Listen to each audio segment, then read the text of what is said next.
Buen día, me presento. Mi nombre es Cassandra Montserrat Sandoval Vázquez. Actualmente curso la licenciatura de nutrición en Centro Universitario TEG. Me complace presentarles mi proyecto de investigación, el cual realicé en conjunto de mi maestra y asesora, la doctora Carla Elizabeth Estrada Contreras. El proyecto es titulado Riesgo a trastornos de la conducta alimentaria en adolescentes de secundaria pública de Guadalajara, Jalisco. Seleccioné este tema de investigación debido a que es importante que como nutriólogos identifiquemos diferentes factores de riesgo a que los adolescentes desarrollen un trastorno de la conducta alimentaria para poder intervenir de la mejor manera y prevenirlos. Elegí estudiar adolescentes de secundarias públicas debido a las condiciones socioeconómicas que influyen en el acceso y disponibilidad de alimentos saludables, así como explorar cómo las influencias sociales, familiares y culturales influyen en el riesgo de desarrollar trastornos de la conducta alimentaria. La adolescencia ocurre en un periodo entre los 10 a los 19 años, en los cuales se experimentan cambios físicos, sociales y psicológicos. Respecto a los cambios psicológicos, comienza la integración de la personalidad e identidad y con ello la adaptación a cambios culturales y sociales. Durante la adolescencia pueden presentar riesgo a trastornos de la conducta alimentaria. Los más comunes en esta etapa son anorexia nerviosa, bulimia nerviosa, trastorno por atracón y trastorno por evitación. El objetivo de este trabajo fue identificar los factores de riesgo de la conducta alimentaria en adolescentes de secundaria pública en Guadalajara. Como material y método se llevó a cabo un estudio descriptivo transversal con un muestreo a conveniencia. Se aplicó la escala FRATAP, que está diseñado específicamente para evaluar los factores de riesgo en adolescentes, el cual permite identificar de manera temprana los factores de riesgo que pueden derivar en trastornos alimentarios en los adolescentes. Esta escala incluye 5 factores, contando con una versión para hombre y otra para mujeres. En el FRATAP-H, el factor 1 es influencia de la publicidad, factor 2 conducta alimentaria normal, factor 3 malestar por la imagen corporal, factor 4 pubertad, factor 5 tiempos de comida.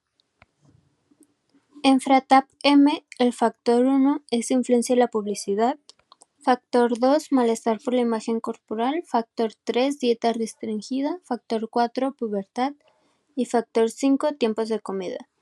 El punto de corte para la evaluación fue el percentil 75, el cual indica riesgo.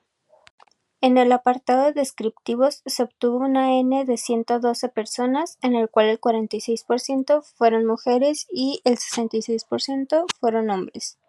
De acuerdo a la media de edad, se obtuvo el 12.5 y de acuerdo a los factores por las medias por sexo, se obtuvo masculinos en el factor 1 7.27, en femeninos 10.04, en el factor 2 en masculino se obtuvo 16.12, en el femenino corresponde al factor 3, se obtuvo el 36.85, en el factor 3 en masculino se obtuvo 8.83, en femeninos corresponde el factor 2, el cual obtuvo el 13.80, en el factor 4 en masculinos se obtuvo el 25.83 y en femeninos 8.33, y en el factor 5 se obtuvo la media por sexo en masculinos del 10.23 y en femeninos del 7.78.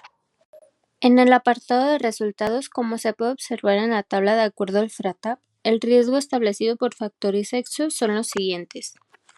En el factor 1, influencia de la publicidad, en hombres presentaron mayor riesgo con el 39.4% a comparación de las mujeres que presentaron el 8.7% de menor riesgo.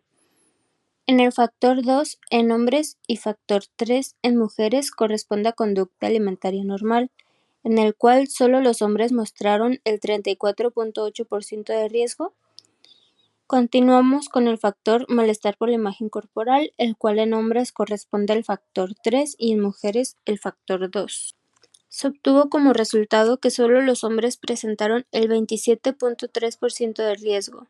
En el factor 4, tiempos de comida, el 69.7% de los hombres presentaron mayor riesgo a comparación de las mujeres con el 37% de riesgo. Por último, en el factor 5, tiempos de comida, se obtuvo mayor riesgo en las mujeres con el 100% y los hombres el 36.4%. Como conclusión, de acuerdo con los resultados obtenidos, el grupo de adolescentes masculinos de 13 años son más propensos a desarrollar trastornos de la conducta alimentaria, debido a diferentes factores, ya que son más susceptibles a influencias sociales como productos para bajar de peso y comentarios que pueden hacerles respecto a su físico, lo cual puede conllevarlos a desear un cuerpo diferente. En las adolescentes, los factores que influenciaron para que presenten riesgo trastorno de la conducta alimentaria son los tiempos de comida, ya que no se alimentan adecuadamente y no cumplen con las 3 comidas diarias mínimas. Esto resalta la necesidad de investigaciones futuras y estrategias que puedan llevarse a cabo para reducir el riesgo de los trastornos de la conducta alimentaria, y es importante la educación sobre los riesgos a TCA y llevar a cabo acompañamiento tanto familiar como profesional, los cuales son fundamentales para prevenir y tratar estos trastornos.